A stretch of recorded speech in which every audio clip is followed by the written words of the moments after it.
Good morning, good afternoon, good evening. My name is Darren Faison. I'm prior military, U.S. Army, aircraft powertrain repairman 68 Delta. And I'm here to do an interview for a great friend of mine. So we'll see how this goes. How you doing today, sir? I'm doing fine today. I'm doing real well. First, we got about 8 questions for you. You don't have to answer them all. It's your choice if you want to answer them. Let's go. Alright, first question. Were you drafted? If not, what made you join? No, I wasn't drafted. Actually, what made me go into the military was the fact that I kept getting kicked out of high school for fighting. I used to fight a lot in school, so I got tired of getting kicked out. One time was one too many, and I decided to go into the Army. And during that time, I received a GED and went on further on, later on in life, to go to school to do some building maintenance after I got out. Let's see your next question. I don't want to spend all my ammo on the first one. What service were you in? I was in the Army.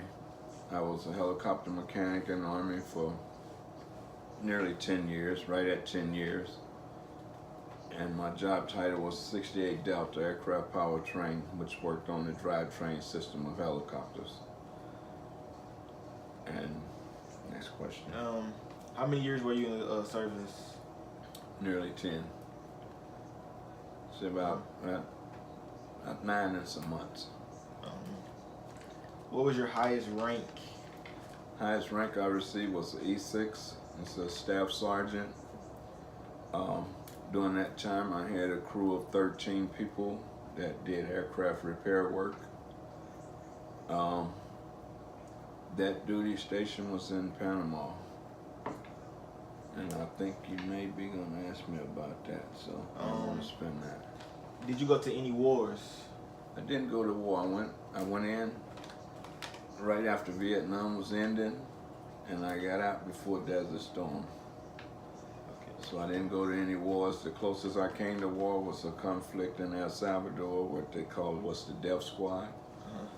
That really didn't have anything to do with us, but to do with their people and their voting. But we were there flying their VIPs, which brought us in close contact with that. Did you have a favorite friend while you were overseas? I can say I had a good friend by the name of Leonard Carter, and just recently we connected on social media, so we've been talking a lot lately. Yeah, was a really good friend. Yeah.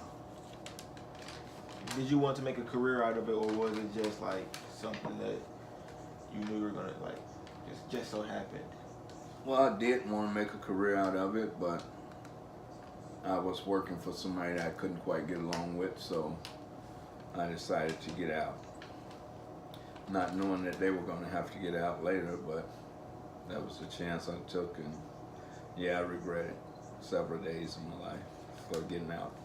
So can you explain it for me, what do you mean by after they got out?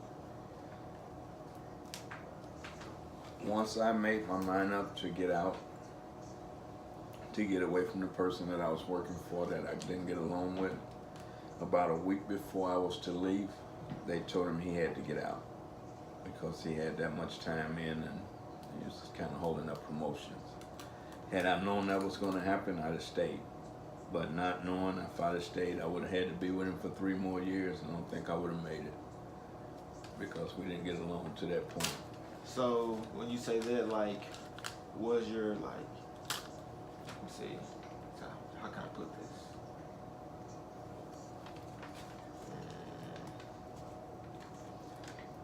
What's the question pertaining? Never mind. I'm just gonna ask a different question. Okay. How was boot camp? Boot camp was living hell. As I say, I used to fight a lot. I got in a lot of trouble when I first went in the military.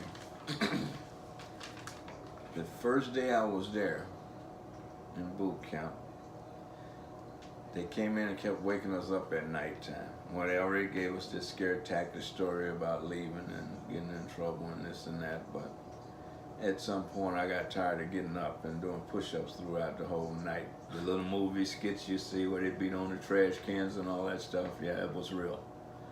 It was real, and I looked up at a buddy of mine that was in a bunk up over me. I was on the bottom bunk, he was on the top. So I asked him, I said, "Hey man, what's your name?" I said, "My name is Edgar Ross." I said, "Well, Edgar, my name is Darren Faison." I said, "Where you from, Edgar?" He said, "I'm from Birmingham, Alabama." I said, "Well, I'm from St. Louis, man. I'm about tired of this." He said, "Yeah, me too." I said, "Let's go somewhere." So, me and Edgar, we took off. Okay. Being the guy I am, I go out, I find some people walking posts, and I talk to them to find out, where the happenings are. So wait, this was out of town? No, this was in Fort Sill, Oklahoma. Okay. Yeah. So the guy told me, the little story about the clubs and things, and I told him, I said, "Well, we just got here." He said, "Well, you can't go to clubs on post because you don't have ID yet." He said, "But you can catch a cab and go off post. They got a lot of clubs down there. They got a whole strip of clubs." So me and Edgar took off. We went down Lawton, Oklahoma. Well, Edgar and I had a pretty good time, so we ended up going in, hanging out with some more people that we met.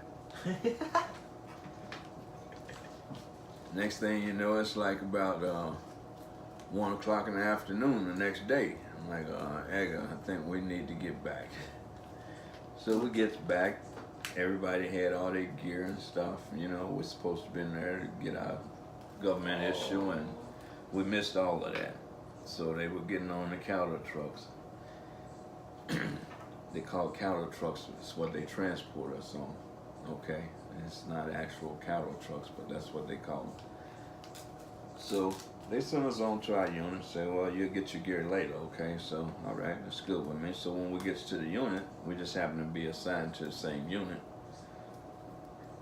We get off the bus, off of the truck, and they put us in a single line file, and drill sergeant went up and down the line, harassing people and talking trash. Well, when he got to me, he was hollering in my face, and he happened to spit on me.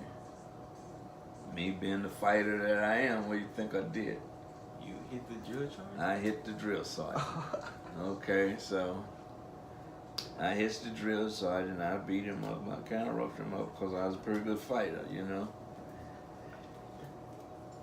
Well, they told me I want to be a badass, so they gave me an option. They asked me did I want to be a platoon guy, since they thought I wanted to run things. A platoon guy have 4 squads that you're responsible for. You got 4 squads of people. You're their leader. Okay? So it makes me a platoon guy because they said I want to be a badass. Wasn't the case, but I went for that. Yeah, I'll be a platoon guy. They said, "You got 4 squads, so you want to be your first squad leader." None other. Edgar Ross, right? The buddy that went and got in trouble with me, right? Right. Well, everything turned out. Egg and I turned out with good positions. We went through basic pretty strong and did pretty good, and we both left as E3s when a lot of people left as E1s. Right. Because we was on top of our game on everything. So all the trouble blew over, and later on it turned out pretty good for me. So that's just ironic that just being out and beating up the sergeant that you get a good position. And Yeah, it turned out good. Well, military want people that's gonna lead. They don't want followers too much. They want people that's got the will to lead. Right. So were you surprised they said that to you? Well, I was a little shocked. But I was, being me, open for everything. Right. Okay, yeah, I'll try that. What I got to lose?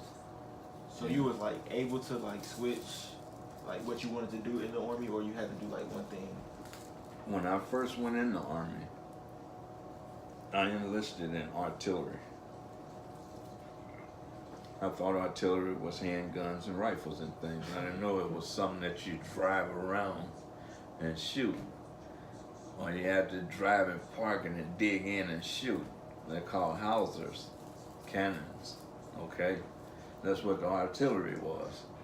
So after about 3 or 4 months of that and going to the field and decided I didn't like it being a city boy, I told them I had asthma and I couldn't breathe out there and all that dust. So they gave me an opportunity to reclassify. Right. And I didn't have asthma, I had allergies real bad, which the dust and stuff did bother me. So after seeing that what